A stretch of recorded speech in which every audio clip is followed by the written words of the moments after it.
యేసుక్రీస్తు ఎవరు? ఆయన జననం ఎలా? యేసుక్రీస్తు, యేసు అంటే రక్షకుడు, క్రీస్తు అంటే అభిషక్తుడు.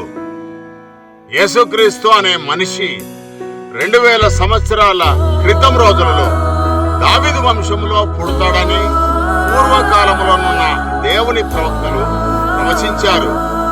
అదే విధంగా జరిగింది క్రమంగా. ముఖ్య విషయం ఏంటంటే, జగత్తుకు పునాది వేయబడక ముందే భవిష్యత్ జ్ఞాని అయిన యెహోవా దేవుడు ఆయన ఆలోచనలో సృష్టిని సృష్టిస్తాడు. సృష్టిలో ఆధిపత్యం మనిషికి ఇస్తాడు. దేవునికి వ్యతిరేకంగా జీవనం సాగించి మనిషి పాపం చేస్తాడు. ఆ పాపం ద్వారా నిత్య నరకానికి చేరుకుంటాడు. కానీ దేవుడు ఆ పాపానికి విరుగుడుగా ఒక పరిశుద్ధుడైన వ్యక్తిని కన్య ద్వారా పుట్టిస్తాడు. ఈ భూమిపై నిర్ణయించిన రోజున అతని రక్తం ద్వారా అందరినీ పరిశుద్ధులుగా చేసి నిత్య జీవం అందరికీ ప్రసాదిస్తాడు.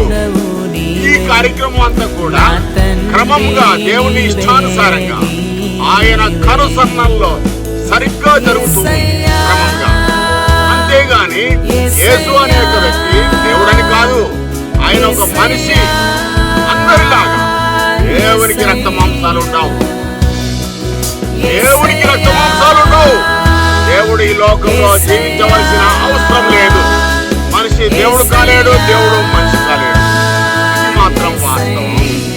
యేసు దేవుడు అనే వాదన మూర్ఖుల అద్భుత సృష్టి మాత్రమే, నిజం కాదు. యేసు దేవుడు అనే బోధ చేస్తూ భిక్షమడుకుంటున్న బోధకులు లెక్క అప్పగించాలి దేవుని వద్ద. దేవునికి రావాల్సిన గొప్ప కీర్తి, ఘనత, స్తోత్రాలు, స్తుతులు, మహిమ, ప్రభావాలు రక్త మాంసాలు కలిగి బ్రతికిన మనిషికి ఇవ్వడం దేవునికి కోపం తెప్పించడమే అవుతుంది.